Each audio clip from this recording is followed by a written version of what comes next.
Alright, so I'm kind of excited about this. And the simple answer is yes. I did buy this with my own money. This was not sent to me. And it's the reason that I bought this version versus buying the higher end one. What is it? Well, you know what it is. You already clicked on the link. But it's coming up right after this.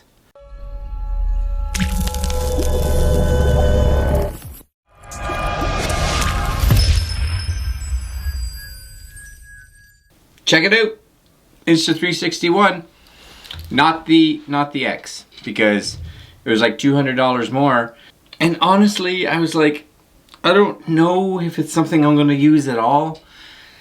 And if I love it, I do have, because it's in and around Christmas time, I do have a little bit of an extended return policy, which means that maybe I could go in and I could just return this and buy the other one. But I honestly think this is going to do everything I need it to do for me. First part, let's crack this thing open and see what's actually in the box, shall we? Because that's kind of important. So here it is, Insta360 One. I've got my handy knife here. I'm gonna just kind of figure out how to open this. Just to zip across here. That's it. That's it. Not a lot on here. But yeah, bought with my own money. So, hey, Insta360, if you're watching this and you're like, hey, that guy deserves to have an Insta360 X so that, you know, he can try it out and compare it to the Insta360 One. I'm not going to say no to that, and I'm actually going to be like, that's a great idea.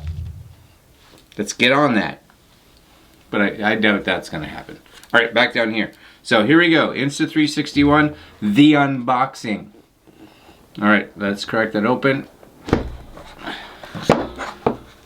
All right, there it is, laid out. It's laid out pretty, that's for sure. So we'll start here.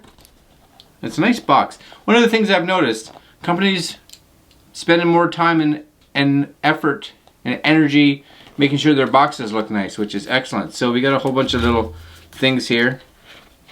What's in the box? So what's in the box is that one. What is in the box here? Open the package to verify. You get an Insta360 One camera. Yes. Protective case, which is what is on it. You get a micro SD card, I'm guessing somewhere in here. You get a lens cloth, again, somewhere in here. You get a mini tripod, voila. You get a selfie stick, voila. You get micro USB cable, says right there. And you get the Insta360 bullet time handle, right there.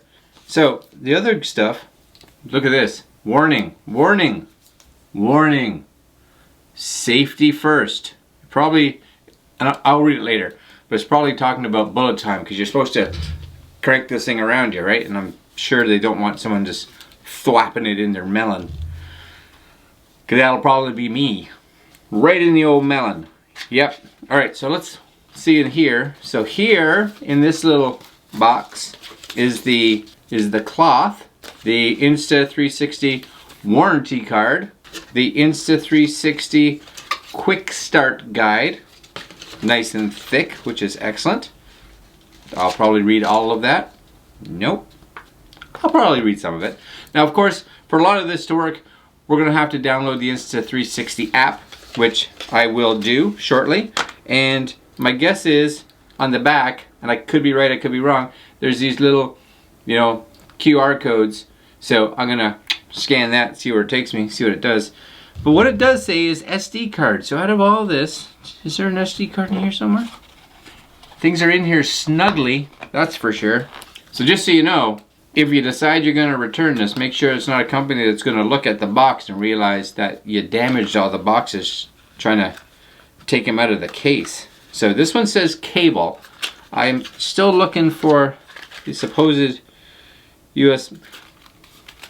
Now that I'm thinking about it, it's probably in the camera already. So USB, micro USB, so cool. Bunch of goodies there. I'll just snipe that over here. But really, okay, here's the tripod so you guys can see it. And at first I'm thinking, no, that's kind of cheap and flimsy. But it's somewhat, actually, you know, it's got some rigidity to it. It's metal, it's not plastic, right? I'll do one of these, ready? So that's solid, seems solid. Okay, put that right back there. This is the designed for bullet time. So this is where you're gonna take this. My guess is this does something. Somehow extends. Oh, there it goes, right? So you get this on the little handle, which is this guy here. And I'm not gonna do it in my room because I'm not gonna do it now at all. This will screw on here and you just wee-ha! Right? Yep. And then this gets erased and you're like David Copperfield or somebody that's cool. Aha, yeah, see? So this is the camera with the protective case, which is nice. Oh, as soon as I put it out of its case, I don't know if you can see that. It turned right on. Anybody? Can you see that? Nope. Missed it. It happened already. Anyway, this is where, for sure, there's a little micro SD card. Yep. Pull that out. 8 gig. So just so you know, 8 gig, class 10, OV Turbo. OV Turbo. You guys see that maybe? I don't know if you can. OV Turbo. Bring it over here. It's the OV Turbo. Alright, so that's everything in the box. I'm going to take this outside tomorrow morning. Tomorrow. Because it's dark outside now. And I'm going to charge this overnight to make sure it's got all kinds of juice. And we're going to have some fun with this tomorrow. Like that for you. Alright, stay tuned.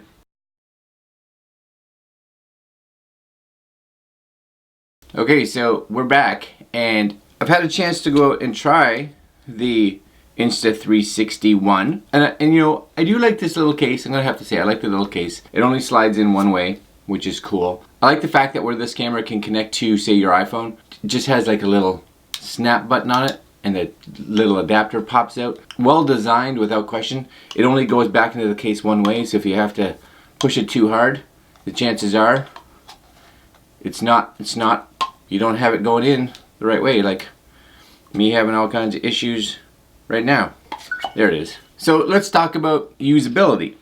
So I took it out today. First off, I tried it strictly with the camera connected directly to my iPhone. So of course I had to download the Insta360 app, and they have 3 different apps, so make sure you get the right one. One for the One, one for the One X, and I believe also one for their new mobile version. So make sure you do get the right one. Connectivity and pairing and setting it up, ridiculously easy, so I'm not going to go into any of that. And I'm not really going to talk about the apps much anyway in this video. I will talk about those later on in a separate video because, you know, I think it's important for you guys to understand how those apps actually work. But connecting the camera to your phone, nice and simple. The app worked great.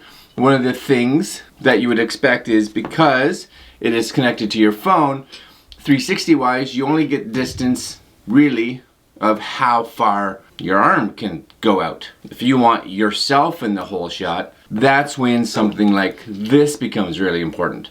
So this is their selfie stick. Of course, I showed you before, you can unscrew it, it extends really long. At that point in time, the camera is considerably further away. And because of that, you now get these really cool shots, which you can hopefully see here, where you can more or less be in the shot as well, even like full body, which is very cool. Last but not least, really is the bullet time handle. There's a lot of things that I talk about or I see that I'm like, gimmicky. And I am gonna say I think this is kind of one of them because for one, the resolution drops a lot. I believe you go down to 720p to be able to get that frame rate as high as it needs to be. You need to have a lot of space because you're whipping this thing around. You need to have confidence and courage not to look like a complete idiot while you're doing it. For some of us that are like, well, walking around with a selfie stick, I don't know. Well, imagine a selfie stick on a twirly gimbal thing that you're whipping around over your head. Cool, sure, I guess. And here's the footage, of course, but I don't know how many times I would actually use it. I do think it's kind of neat. The selfie stick, cool. The fact that it removes the stick from the shot, cool. That it gets you further away from your body so you can see yourself, cool. Most of the time, honestly, I would probably use it a lot connected directly to the phone because of the fact that, for one, it's a little less attention grabbing, if that makes sense. Because people just think you're shooting with your phone, but you just have this little camera on top, which most people aren't even going to notice. The other thing that I feel that you need to kind of know is a camera like this, I have the box here. One of the things that they kind of talk about on it, I think it's on this one, or at least when you buy it, is that it's 4K, whereas the Insta360 One X is, I think it's 5.7K. You have to realize that that is 4 and 5.7K when it's in its 360 mode. So that is kind of an addition of both cameras together, which is going to give you that really wide shot, not very tall. When you end up doing the shots like you've been seeing so far with me here, they get brought down to HD. Now, the 360X is going to be higher for sure, and I think I'm not sure what the resolution is, but it may go to 3K or 4K when it's in that mode. But it captures at those kind of advertised. During the export phase, because it only takes a portion of the video, of course from one of the cameras, depending on where it is, you're getting HD, which is still good, but it's not what you may think. Oh, it's a 4K camera, oh, it's a 5.7K camera. Well, sort of, kinda, but just be aware of that. If you need 4K, if you need 5.7K, that's a total of what both cameras are stitching together. Stitching, it does a good job. Does it do a fantastic job? If you're stationary and slowly going by the stitching points, you can see it without question. You can see where those stitches are kind of happening. It's not magic. It's amazing what it's doing. It is. But really you can see certain areas where the stitches, and you can really see it, especially if you go slowly, especially with exposure. So, you know, if I was walking this way, for instance, and the sun was in front of me and the back wasn't, well, camera-wise, the rear camera is going to expose differently than the front camera. It has to. So what happens is in that stitching part, you're going to see that one part is exposed a little differently than the foreground. The front camera is exposed different, so when those two kind of blend across, one area is a little darker than the other. I saw that a few times. Something to look for, but again, if the camera's moving fast enough, you're not really going to pay attention to it. Is it worth the money? I like it. You know, I got this for around $350, I think it was, in that ballpark. I'll use it for sure. I think it's a great little camera to have as an addition. If I was choosing one camera to have, you know, should I buy a GoPro, or should I buy an SLR or a mirrorless, or should I buy a 360 camera? I don't know if this would be my choice as my only camera, because it does definitely have some limitations. It also has a lot more work to get the footage ready to put out because of all the stuff you have to do for it to end up on like YouTube and stuff like that. But I leave that up to you. It wouldn't be my first camera, but I'm glad to have it.